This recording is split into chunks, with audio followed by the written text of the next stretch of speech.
Hello and welcome everybody to today's WTF coaching, Wholesome Twin Flame Coaching. My name is Dr. Ronja and I will be discussing various twin flame related issues during this series of a Monday live show. We left off last time with the question, or actually a comment from one of our viewers that said he had left a twin flame relationship and now he's trying to get back. And my comment was that not only would we discuss this in length today, however, but that seems to be a normal phenomenon. I talked about that before. WTF, we chose that, or I chose that for a reason, because it is this crazy on-off relationship very often.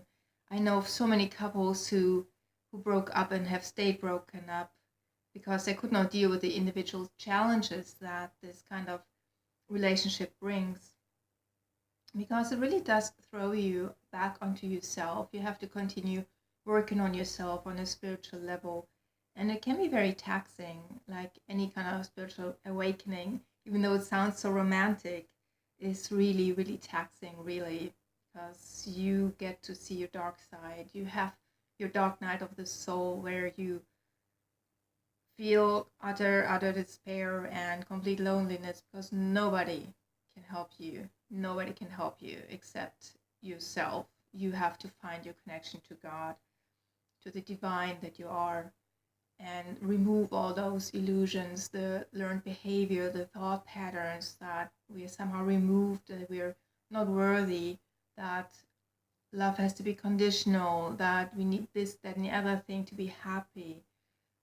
There are so many aspects to that we can easily get overwhelmed in a twin flame relationship where there's so many triggers. It's like the highway, the freeway of spiritual evolution, really, to be in a twin flame relationship. Because there's no excuse, there's no hiding. People try and hide, that's why they leave. Whether they'll actually come back to each other at some point, I don't know. There's only so many couples that I know. I know of several who have stayed apart. I also know of several couples who then really are just on, off, like magnets that at one point pull towards each other and then repel each other again, which makes it really, really sublime. Having studied Gothic literature, the sublime really stands for attraction, simultaneous attraction, repulsion. And in regard to a twin flame relationship, this repulsion would be this fear of actually indulging with the dark side that can be brought to light in this kind of relationship, the dark side of oneself. So we're attracted to the other person because it's such bliss to be with a twin flame. But at the same time, we're the opposite of attracted. We just want to run. I don't want to call it repulsion necessarily, but we do want to run the other way because it's so exhausting sometimes. So what happens when you leave a twin flame relationship, or when somebody wants to get back into a twin flame relationship? Well, then you have to deal with various issues, which again, of course, bring us forward in our development. One thing would be the rejection issue, obviously. If one partner has left the relationship several times already, the other person has not only had a chance to deal with their rejection issues, but at some point, obviously, they might have also learned to figure out, okay, what exactly is my boundary here? How many times will I take this behavior before I say enough is enough? Because we also love ourselves. We have to love ourselves first and foremost and know what is good for us at any given time. So I'm not saying there's anything right or wrong about changing your mind, but if at some point you decide, okay, at this point there's so many other things going on in my life, I cannot take this on and off anymore, I need to distance myself, this is a sign of self-nurture. This is a sign of self-love. We're all entitled to doing that. The goal obviously is to establish our boundaries and express what we need at any given time as gently as possible without hurting anybody else. But if the other person feels hurt, that is not necessarily our responsibility. that just brings up issues within them. So it's always these two sides to this whole issue of establishing boundaries, and hurting the other person just by establishing a boundary just means that the other person has things they need to deal with. If, however, you lash out at them or you keep repeating the same hurtful pattern, that is, even though not necessarily voluntary, but very hurtful behavior that can be changed, that then would be quite normal. The other person has, a hurtful reaction too. So let's say somebody walks out of the relationship over and over and then wants to come back after the person who was left has decided, okay, this is enough. I need space at the moment. I need space to heal, to take care of myself. I love the other person, but I don't want to let them in as closely as I used to in the past, because I have lost trust. And trust is something that we all know has to be established over time. Especially when there are other things going on in that person's life, which are a bit wobbly because everything is in change and, in tumult. The person needs to find their own balance first before they can safely let somebody else in. Because if you have too many things that, how do I phrase this? I don't want to say go wrong in your life, but too many things that are challenging you on a deep level, it can be devastating. And a healthy person will always make sure that there's only so many things at the same time that are challenging, so that they can grow rather than be completely devastated. And I'm leaving aside things where we do actually get devastated in order to rise from the ashes like a phoenix. I'm not talking about that at the moment. That's a topic for a different session probably. So how to deal with this trust? Well, obviously, as long as both people keep working on themselves and keep an open communication, which I talked about last time, and learn to be in touch with their feelings, explain their feelings, or at least express their feelings to each other, trust can be reestablished. You might have to dial the relationship back to a loving friendship, but friendships, as we all know, deep friendships are all also based on trust. So trust is a very important issue. Whatever it takes to reestablish trust will just then have to be done until, this sense of safety, of being able to rely on the other person, is reestablished. Rejection issues are also a major thing. Feeling rejected by the other person, your twin flame, that is the closest relationship you've ever had in your life, is really, really hurtful. So in one way, it's really good to go through this in a way, because more likely than not, you will have rejection issues anyway, even though you might have worked on them already and you think you have surpassed them. As I say, as a healer, work with clients all the time. I use Akashic field therapy and work on people's Akasha, past traumas, not only this life, but also past lives. And very often, rejection issues have several generations even of traumatic experiences of having been left or having been betrayed, etc., that impact you now in this life. And sometimes it seems like no matter how deeply you dig, there's still something there. And with the twin flame relationship, it does dig deep. So every time you think you've actually covered something, that person can hurt you more than anybody else, because it is you, right? So you really get into the little nooks and crannies of things that you have not yet discovered. And that's a beautiful thing. So if there are more rejection issues coming up that you are allowed to clear at that particular time because your twin flame relationship has broken apart and your twin flame left you, instead of crumbling completely, you can just take it as a positive, which of course is not always easy. I get that, but once we shift our perspective on things, as Wayne Dyer says, if you change the way you look at things, the things that you look at change. So when you take challenges as an opportunity to grow, rather, it does really make a difference. Of course, it is always helpful to find help and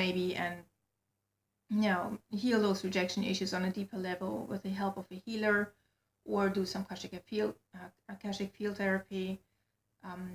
It definitely helps. And that brings me to Daniel's comment last time. He was trying to get back into his twin flame relationship, and I'm supposing the other person feels so rejected that they just have built up a wall, and he has no way to get in if he's still trying. I don't know what happened, but there it would help, for instance, to not only for the person who was left to clear up some Akashic records there, but also for Daniel to clear up what might have happened in the past, so that his energy is clear. Because there's always a reaction, right? It's not only just one person and the other person reacting. It's both people. So both people always have to continue working on themselves. So it doesn't matter if you are the one who left or if you're the one who was left. As long as you work on yourself and keep healing, the other person's responses will change. They have to, because you're sending out a different energy. So if you feel like the other person is just not responding to you at all, keep working on yourself and just trust that whatever happens is supposed to happen will happen. We've heard that over and over. I've been working with somebody for a while now, since last year, maybe October or so. And that gentleman has been traveling the world and been working with me at the same time to heal past traumas and take care of past lives and things that happened there. And he had never had a good relationship with his father, for instance. And now that he had been gone for months, traveling the world and clearing up all this stuff, now that he's returned home, his father responds to him completely differently. And his father doesn't know much about spirituality or healing from the inside out, or, never mind even Akashic field therapy. He might have heard of Reiki, but who knows?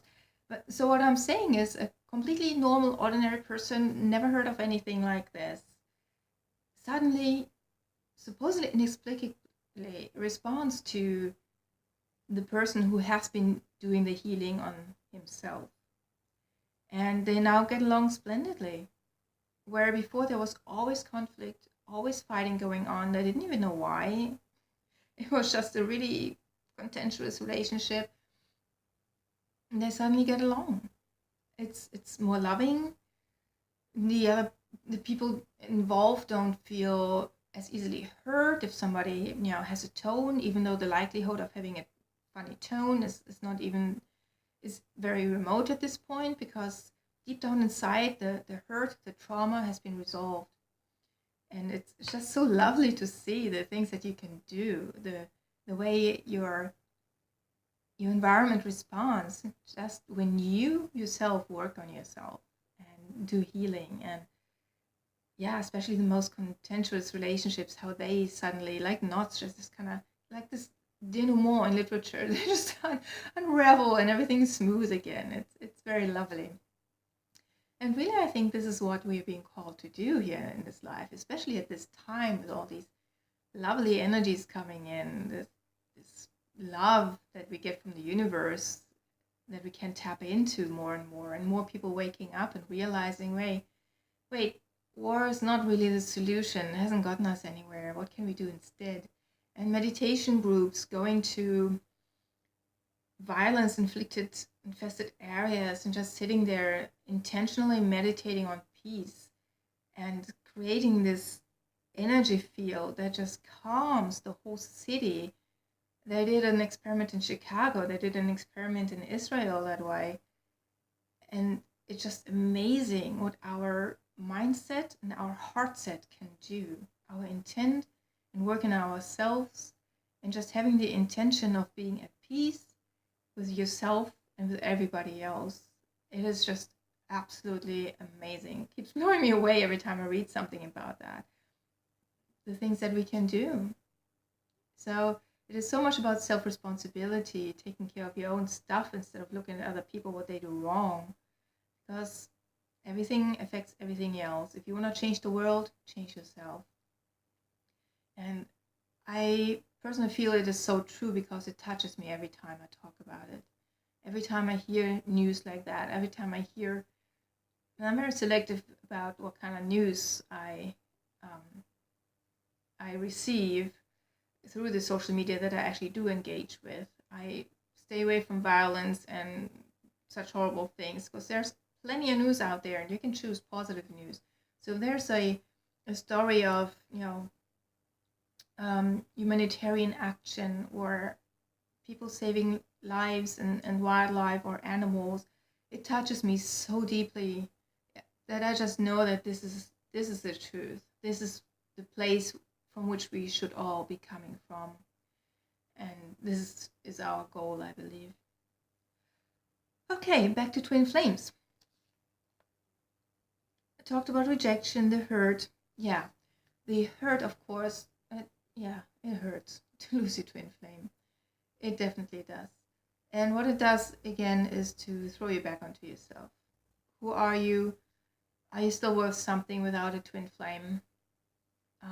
Who's always there, just not necessarily in your space?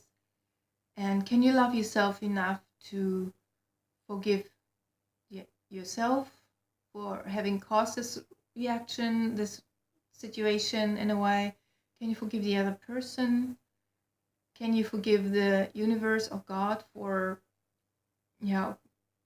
showing you something so beautiful and then somehow letting it all unravel, even though you've been praying for it not to? Remember, we don't see the big picture. And trust me, I hope, I wish I did. Like all of us. Some of us have a better view because we can go to different realms and see different things. But really, the big picture, yeah, that's a prerogative very few, if any, of us have. So forgiveness is another wonderful thing to learn from a twin flame relationship. No matter how hard it gets, can you forgive the other person? And by forgiving, I don't mean condoning their actions. There are still actions that you can clearly say, these things hurt me. If you keep doing them repeatedly, this is the boundary, please do not do that, and then take action to keep yourself safe. But can you forgive? Forgiveness generally, as I teach my forgiveness workshops, is for yourself. Holding on to resentment is like holding a hot coal, hoping the other person will burn. It's not happening. It's your internal fire of anger and resentment and hurt that just keeps eating away at yourself. So learning to forgive is a great chance in a twin flame relationship, as really in so many relationships anyway. But that's part of the reason why getting back together with your twin flame might be so difficult, because there are forgiveness issues. And most people have not learned how to forgive. If anything, we've been taught that when you go to church, God forgives everything and God tells you to forgive everything like Jesus did because he was perfect.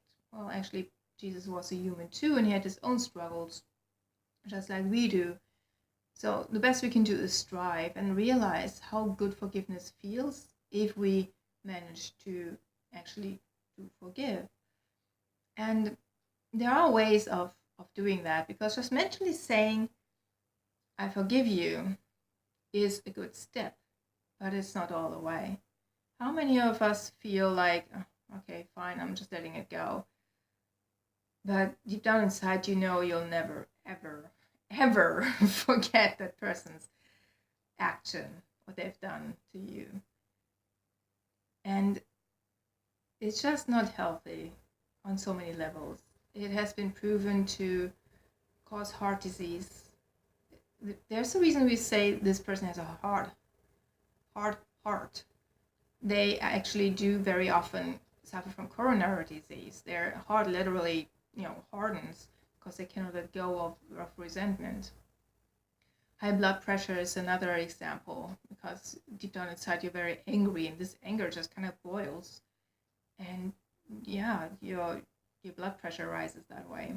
So there are a lot of different diseases. If you want to read up on Louise Hay or um, Florence Scovel Chin, she had a several books talking about that as well. It is quite intriguing how forgiveness is very important for your physical health, obviously also to your mental health, because of I forgot how many, 60,000 random thoughts that we think every day, most of which repeat. If most of those revolve around something that angers us, something that hurts us, something that we refuse to let go of for fear of being hurt again, what kind of vibration are you sending out? If we attract a happy life by sending out happy vibrations, thinking about these things over and over is obviously not helping you to send out happy vibes. This way you cannot get back happy vibes. And this way it becomes a vicious circle. And yeah, mentally, spiritually, thinking about things that annoy us is just exhausting. Exhausting on so many levels. We get depressed, we get anxious, we might even get afraid of meeting new people, engaging in new relationships, even romantic relationships, because we're afraid of receiving the same hurt.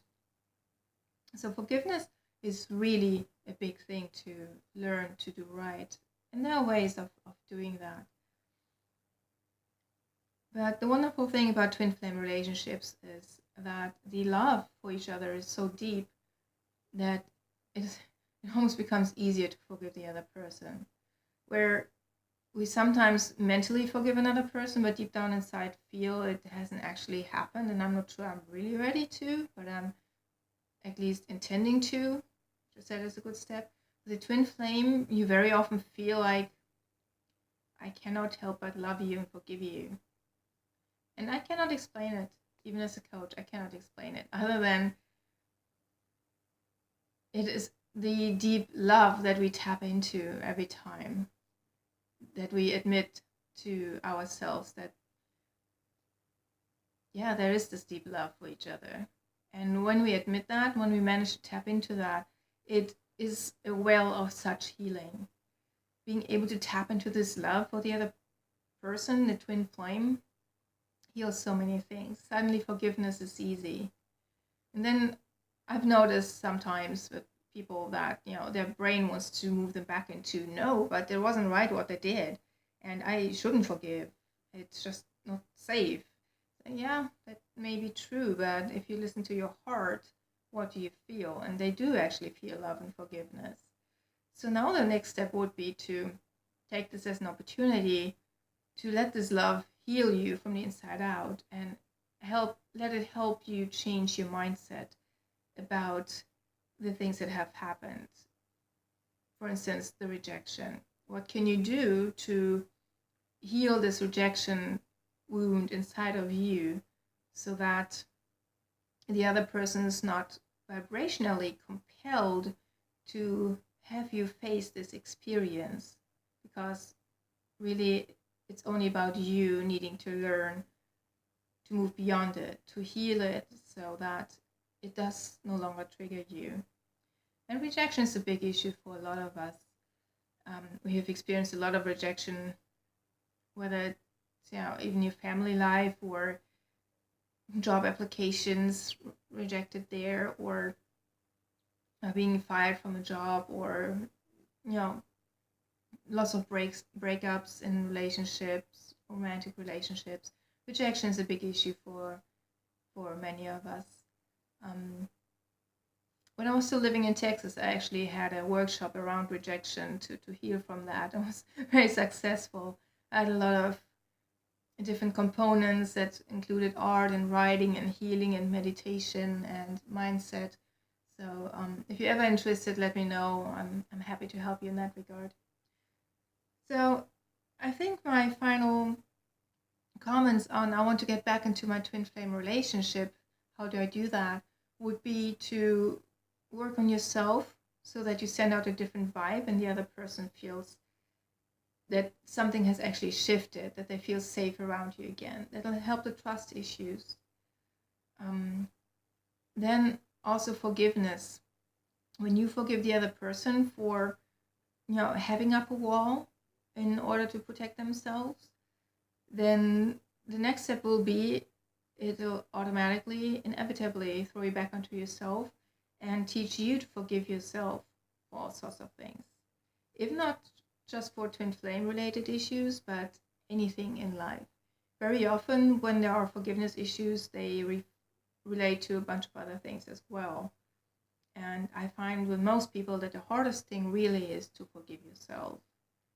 We have all these societal and social and, family expectations where people just expect you to make money. They expect you to have a family. They expect you to be there for your sister, even though you hate her. I'm exaggerating, but you have a choice. You have a choice. And if other people cannot respect that choice, they put you on a guilt trip. And if you've been growing up with people like that, then it's really hard to realize, okay, I have a right to know what is good for me at any given time. I have a right to assert that in a loving way. And I have a right to forgive myself for feeling guilty anyway, because I've been brought up to believe in guilt. Really, there is no guilt, ever. Guilt is very low vibration that doesn't get us anywhere. And that's, again, a whole other topic that might be worthwhile talking about. But